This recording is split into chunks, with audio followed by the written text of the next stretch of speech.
Last video में हमने पढ़ा था वैदिक लिटरेचर और उसमें हम श्रुतिज और स्मृति में क्या डिफरेंस है वो देखा था और उसकी एग्जांपल्स। श्रुतिज में हमने देखा था जो ऋग्वेद, यजुर्वेद, अथर्ववेद, सामवेद ये सारे डेवलप होते हैं और इनका जो पर्पस क्या था, यहाँ पे जो रिचुअल्स पे फोकस करते थे, कर्म योग की बात करते थे। और 5th to 6th सेंचुरीज के आसपास यहाँ पे हमारे पास डेवलप होता है उपनिषद। उपनिषद जैसे हम देखा एक क्षत्रिय रिएक्शन था जो वैदिक टाइम में जो वैदिक जो कल्चर है, लिटरेचर है, हमने देखा जो 4 वेज है ये फोकस करते थे यहाँ पे कर्म मार्ग पे, और यहाँ पे अगर हम बात करें तो रिचुअल्स या फिर सैक्रिफाइसेस पे। तो इसके रिएक्शन में डेवलप होता है उपनिषद, और उपनिषद का फोकस रहता है ज्ञान मार्ग। तो उपनिषद का जो फोकस रहता है वो रहता है ज्ञान मार्ग पे, यानी ये जो रिचुअल्स या फिर सैक्रिफाइसेस हैं उनको ये चैलेंज कर रहे हैं। और उसी टाइम पे हमें यहाँ पे बुद्धिज्म और जैनिज्म भी डेवलप होते दिखता है। तो 5th और 6th सेंचुरी के अराउंड यहाँ पे बुद्धिज्म काफ़ी पॉपुलर हो जाता है। और उसके बाद अगर 200 AD की अगर हम बात करें, उसके बाद अगर 200 AD के अराउंड आते आते अगर देखें तो वो यहाँ पे डिक्लाइन होते दिखता है। और जैनिज्म भी हमें इसी टाइम पे पॉपुलर दिखता है और उसके बाद इसकी जो पॉपुलरिटी है वो भी कम होते दिखती है। और उसके बाद हमने देखा जो जब यहाँ पे बुद्धिज्म और जैनिज्म यहाँ पे डिक्लाइन करता है तो उसी टाइम पे यहाँ पे ब्राह्मणिज्म फिर से राइज करता है। तो ब्राह्मणिज्म के राइज होने का क्या रीज़न था वो भी हमने डिस्कस किया था, इसमें वो था पूर्व मीमांसा। और गुप्ता टाइम के आते आते फिर से जो ब्राह्मणिज्म था वो यहाँ पे राइज करता है। तो स्टार्ट करते हैं हम इंडियन फिलॉसफी में। अगर सबसे पहले हम जब सांख्य फिलॉसफी से स्टार्ट करते हैं और उससे पहले हम देख लेते हैं जो से इंडियन फिलॉसफी में कौन कौन से जो डिफरेंट स्कूल ऑफ थॉट्स हैं। सबसे पहले अगर बात करें तो Orthodox school of thought. Orthodox में यहाँ पे आस्तिक इनको बोलते हैं। आस्तिक जो वेदास की जो अथॉरिटी उसको एक्सेप्ट करते हैं, उसको चैलेंज नहीं करते हैं, उसको रिजेक्ट नहीं करते हैं। तो जो 6 स्कूल ऑफ थॉट्स हैं, जो षड दर्शन हैं, वो यहाँ पे ऑर्थोडॉक्स फिलॉसफी में आते हैं। और उसके बाद अगर हम बात करें तो अनऑर्थोडॉक्स या फिर नास्तिका, हेटेरोडॉक्स भी उनको बोला जाता है, या फिर श्रामानिक स्कूल्स ऑफ थॉट। ये वेदास की जो अथॉरिटी है उसको रिजेक्ट करते हैं। और उसमें हम देख सकते हैं बुद्धिज्म, जैनिज्म, चारवाक्स और आजीविका। तो सबसे पहले ऑर्थोडॉक्स स्कूल ऑफ थॉट्स जो है उनसे स्टार्ट करते हैं। सबसे पहले अगर हम बात करें संख्या फिलॉसफी, संख्या फिलॉसफी यहाँ पे दी गई थी कपिला के द्वारा। उसके बाद अगर हम बात करें गॉड के बारे में, संख्या फिलॉसफी क्या कहती है, तो गॉड की एग्जिस्टेंस को वो रिजेक्ट करती है, वो ये नहीं मानती कि गॉड एग्जिस्ट करता है। और इसी फिलॉसफी को हम बोलें तो ये क्या है, मटीरियलिस्ट। अगर हम बात करें नॉलेज, तो नॉलेज कैसे लिया जा सकता है उसको वो कैसे बताती है, तो यहाँ पे नॉलेज संख्या फिलॉसफी के अकॉर्डिंग जो है 3 चीज़ों से यहाँ पे गेन किया जा सकता है, थ्रू परसेप्शन, इन्फेरेंस और हियरिंग। तो ये 3 चीज़ें जो हैं जिसके थ्रू नॉलेज को गेन किया जा सकता है। उसके बाद अगर हम बात करें न्याय फिलॉसफी की, तो न्याय फिलॉसफी यहाँ पे लॉजिक पे बात करती है और ये दी गई थी गौतमा के द्वारा। गौतमा के द्वारा दी गई है न्याय फिलॉसफी, और यहाँ पे ये बात करती है लॉजिक की। और इसमें नॉलेज को गेन करने का उन्होंने जो मेथड बताया वो है परसेप्शन, इन्फेरेंस, कंपैरिजन और टेस्टमनी या फिर हेयरिंग। ये 3 जो है वो कॉमन है बिटवीन जो समता फिलॉसफी जो हमने 3 चीज़ें देखी वो, और जो न्याय की जो 3 चीज़ें वो कॉमन है। एक जो न्यू चीज़ इसमें ऐड की गई है न्याय फिलॉसफी वो है कंपैरिजन। तो कंपैरिजन यहाँ पे समता फिलॉसफी में नहीं है लेकिन न्याय में है।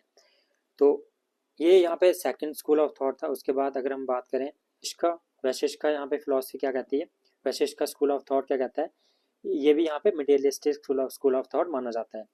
तो ये दिया गया था कन्नड़ ऋषि के द्वारा। इसका फोकस यहाँ पे साइंस के ऊपर रहता है और इसी में हम एटॉमिक थ्योरी जो दी गई है वो उसको देखते हैं। और वैशिष्ट का स्कूल ऑफ थॉट की अगर हम बात करें तो इसको भी यहाँ पे मटेरियलिस्ट फिलॉसफी में देखा जाता है। उसके बाद अगर हम बात करें पतंजलि योग का फिलॉसफी, योग स्कूल ऑफ थॉट जो दी गया था पतंजलि के द्वारा। तो पतंजलि के द्वारा जो नॉलेज को गेन करने का जो मेथड बताया गया वो आता है आसनास के थ्रू, प्राणायाम और ओम को रिसाइट करने से। और अगर हम सांख्य फिलॉसफी जो हमने डिस्कस की, सांख्य और योग जो है उसमें डिफरेंस क्या है, तो अगर सांख्य फिलॉसफी में अगर हम गॉड की एग्जिस्टेंस को अगर एक्सेप्ट करते हैं तो हमारे पास बनता है योग। यानी योग फिलॉसफी जो है सांख्य फिलॉसफी ही है लेकिन उसमें सिर्फ गॉड को यहाँ पे एक्सेप्ट किया जाता है, ये गॉड को मानती है। जो सांख्य फिलॉसफी थी वो गॉड को रिजेक्ट करती थी, लेकिन योग फिलॉसफी जो है, योग स्कूल ऑफ थॉट है जो पतंजलि के द्वारा दिया गया, ये यहाँ पे गॉड को यहाँ पे एक्सेप्ट करता है। और नॉलेज कैसे की जा सकता है, सॉल्वेशन कैसे पाई जा सकती है, मोक्ष कैसे प्राप्त किया जा सकता है थ्रू नॉलेज, और नॉलेज कैसे आसनास के थ्रू प्राणायामा थ्रू और ओम। इसी टाइम पे यहाँ पे 200 BC के अराउंड बद्रियाना यहाँ पे जो ब्रह्म सूत्र लिखते हैं, और इसी टाइम पे यहाँ पे भगवत गीता भी कंपाइल की गई। तो बद्रियाना जो ब्रह्म सूत्रास देते हैं, बाद में जाके वो वेदांत का जो है कॉन्सेप्ट देते हैं जिसको हम उत्तर मीमांसा बोलते हैं। उससे पहले यहाँ पे अगर हम देखें 200 to 300 के अराउंड, तो हमें देखने को मिलता है पूर्व मीमांसा। पूर्व मीमांसा फिलॉसफी जो है वो रिचुअल्स और कर्म पे फोकस करती है, और ये यहाँ पे वेदास का जो नॉलेज था, वेदास का जो रिचुअल का प्रोसेस था, उसको यहाँ पे एक्सेप्ट करती है और वेदास को यहाँ पे सुप्रीम नॉलेज मानती है। यहाँ पे रीजनिंग पे बात की जाती है, और ये दी गई थी जैमिनी के द्वारा यहाँ पे पूर्व मीमांसा फिलॉसफी दी गई, और ये वैदिक सैक्रिफाइसेस या फिर रिचुअल्स या फिर कर्म योग को फिर से रिवाइव करती है। और इसीलिए यहाँ पे रीजन दिया गया था कि जैसे ही जैनिज्म और बुद्धिज्म जो डिक्लाइन करते हैं, उसी टाइम पे गुप्ता टाइम के आते आते यहाँ पे ब्राह्मणिज्म राइज करता है। उसका रीजन था पूर्व मीमांसा फिलॉसफी। उसके बाद 600 AD के आसपास हमें वेदांत जो है डेवलप होते दिखता है, और उसी को उत्तर मीमांसा बोलते हैं, और दिया गया बद्रियाना के द्वारा। और इसका यहाँ पे हम अगर त्राय देखें तो उपनिषद, गीता और ब्रह्म सूत्रास की जितनी भी टीचिंग्स हैं वो वेदांत में हमें देखने को मिलती है। तो जो वेदांत जो है वो इन 3 चीज़ों से अपना जो है फिलॉसफी जो है वो कंक्लूड करता है। तो इसी को बोला जाता है यहाँ पे प्रस्थानात्रयायी। तो ये UPSC के द्वारा पूछा गया है, और JKPSC के द्वारा भी यहाँ पे स्टेट BCS में क्वेश्चन पूछे जाते हैं। तो उपनिषद, गीता, ब्रह्म सूत्रास क्या है, वेदांत के जो है प्रस्थानात्रयायी इसको बोला जाता है। उसके बाद अगर हम वेदांत को समझ लेते हैं, उसकी जो सब ब्रांचेस समझने से पहले, तो वेदांत यहाँ पे 6 वेज ऑफ नॉलेज बताता है कि 6 जो तरीके हैं नॉलेज को गेन करने के। फर्स्ट जो है परसेप्शन, अनुमान, इन्फेरेंस। उसके बाद कंपैरिजन या फिर एनालॉगी या फिर पोस्टुलेशन। उसको है नॉन परसेप्शन में नेगेटिव और कॉग्निटिव प्रूफ, रिलायबल टेस्टिमोनी की बात भी यहाँ पे की जाती है। तो ये यहाँ पे 6 जो वेज है नॉलेज को गेन करने के। इसमें वो 3 चीज़ों की बात करता है, ब्रह्म, जीवात्मा और प्रकृति। ब्रह्म यहाँ पे बोलता है हाईएस्ट जो मेटाफिजिकल रियलिटी है, इसको बोलते हैं ब्रह्म। जीवात्मा जो इंडिविजुअल सोल है हमारी, जो हर एक इंडिविजुअल में होती है। प्रकृति में यहाँ पे जो इंडिविजुअल्स है उनकी जो बॉडी आ जाती है। सोल यहाँ पे जीव आत्मा में आती है, लेकिन प्रकृति में यहाँ पे ह्यूमन बींग्स या ह्यूमन्स की बॉडी आ जाती है। प्लस और भी जैसे हमें जो भी फिजिकल जो यूनिवर्स दिख रहा है, मैटर दिख रहा है, और भी जो इंपेरिकल वर्ल्ड आता है प्रकृति में। ये जैसे वेदांत के हमने डिस्कस किए 6 फेज ऑफ नॉलेज, और ये 3 ब्रह्म, जीवात्मा और प्रकृति कॉन्सेप्ट्स हैं।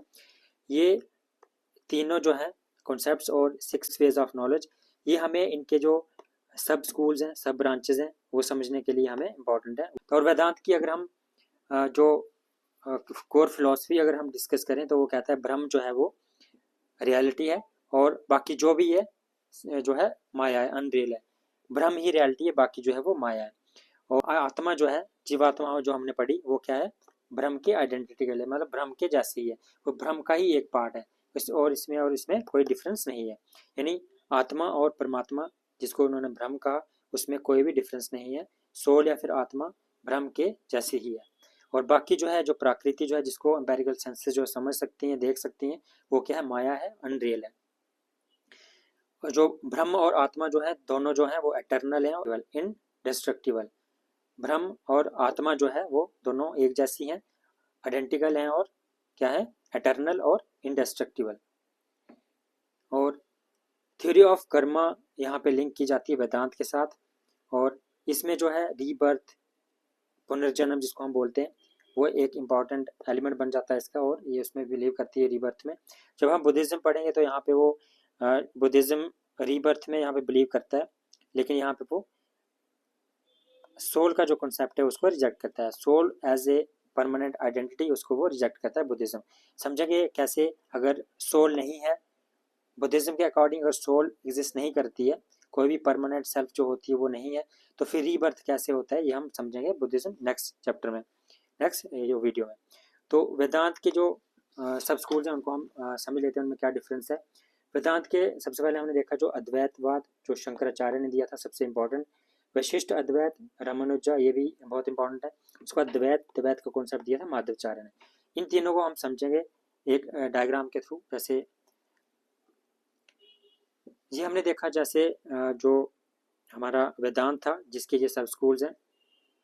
सबसे पहले देखा हमने अद्वैतवाद, विशिष्ट अद्वैत और उसके बाद द्वैत। ये तीन चीज़ें जो है हम इस डायग्राम के थ्रू से उसको डिफ्रेंशिएट करके समझेंगे।